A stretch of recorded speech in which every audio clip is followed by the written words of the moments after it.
سلمان فارسی رضی اللہ تعالیٰ عنہ کا قبول اسلام سے پہلے کا نام مابا تھا۔ والد کا نام بزخشان تھا جو اپاہان فارس کے نواحی بستی جئی کا سردار تھا۔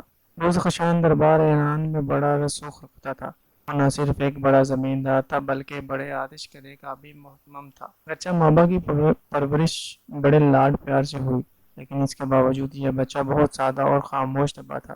مابا اپنے ہم عمر لڑکوں میں کھیلنے کی بجائے ہر وقت آتش کدہ میں آگ جلانے میں مصروف رہتا۔ اس کی یہی کوشش ہوتی کہ آگ کبھی بجھنے نہ پائے۔ ایک دن والد نے مابا کو کھیتوں میں کسی ضروری کام سے بھیجا۔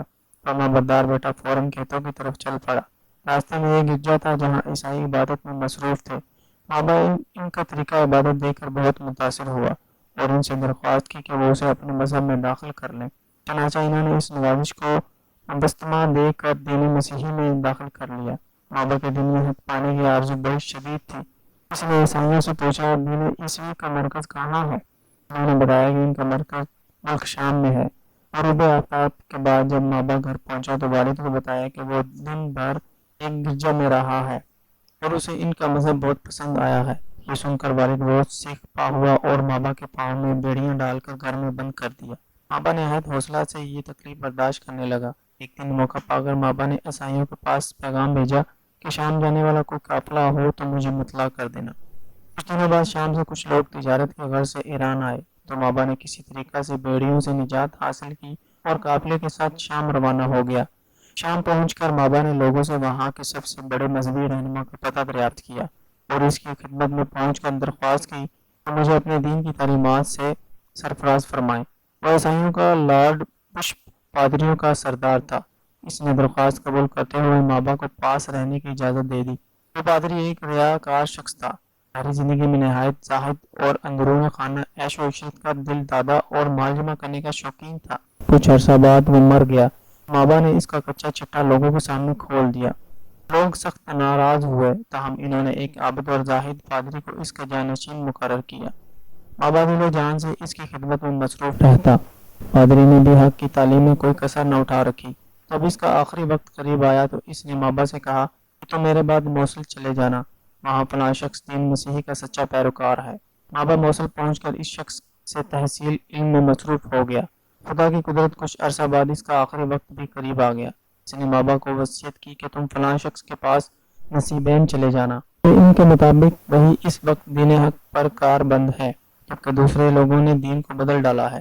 مابا نے نصیبین پہنچ کر اس مرد پاک باز کی صحبت سے فیض اٹھایا۔ جب اس شخص کی موت سر پر آئی تو مابا کو اس نے بتایا کہ جس نور حق کی تمہیں تلاش ہے وہ اموریہ میں فلاں شخص کے پاس ملے گا۔ اموریہ پہنچ کر مابا نے اس کی شاگردی اختیار کر لی۔ یہ ایک نہایت پرہیزگار شخص تھا۔ مابا اس کی صحبت میں دین مسیح کا سچا پیروکار بن گیا۔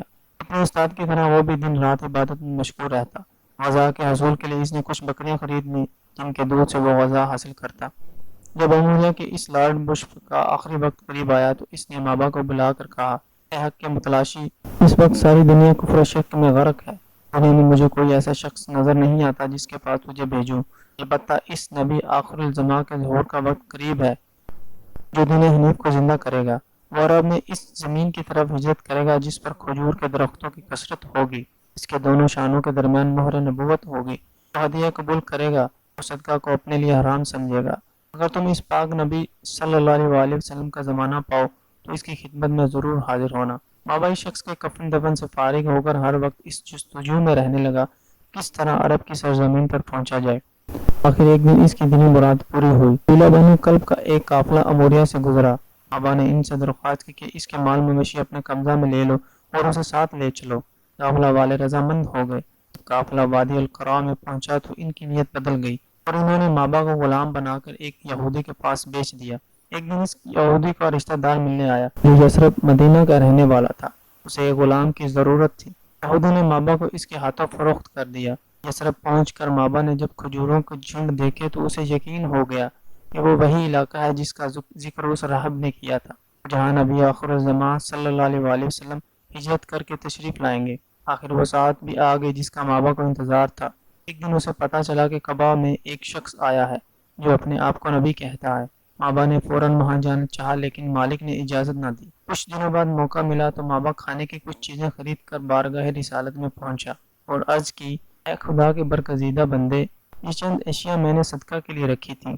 آپ اور آپ کے ساتھی ہجرت کر کے آئے ہیں اور آپ غریب الوطن ہیں، لہٰذا انہیں قبول فرمائیے۔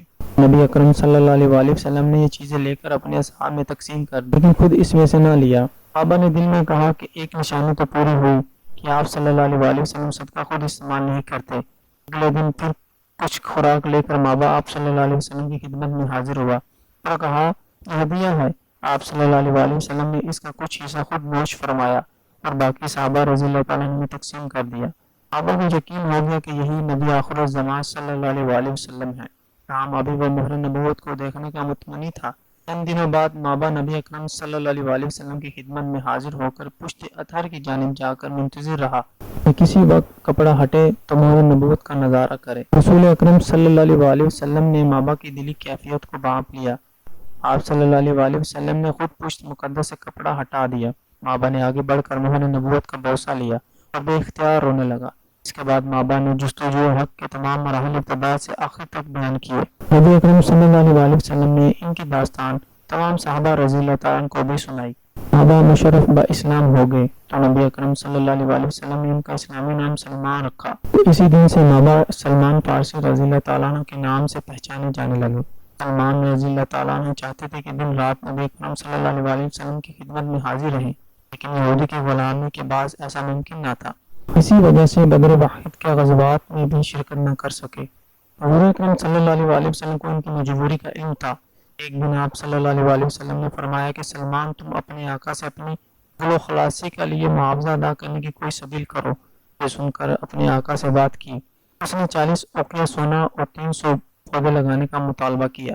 نبی اکرم صلی اللہ علیہ وآلہ وسلم کو جب اس بارے میں پتہ چلا تو آپ صلی اللہ علیہ وآلہ وسلم نے صحابہ کرام رضی اللہ تعالیٰ عنہ سے فرمایا تم لوگ سلمان رضی اللہ تعالیٰ عنہ کو غلامی سے رہائی میں مدد دو۔ صحابہ رضی اللہ تعالیٰ عنہ 300 پودے جمع کر کے سلمان رضی اللہ تعالیٰ عنہ کے ساتھ مل کر یہودی کے باغ میں لگا دیے۔ چند دنوں بعد ایک مورخہ میں حضور صلی اللہ علیہ وسلم کو مالی غنیمت ملا تو آپ صلی اللہ علیہ وسلم نے 40 اوقیہ سونا دے کر حضرت سلمان رضی اللہ تعالیٰ عنہ کو آزاد کروا لیا۔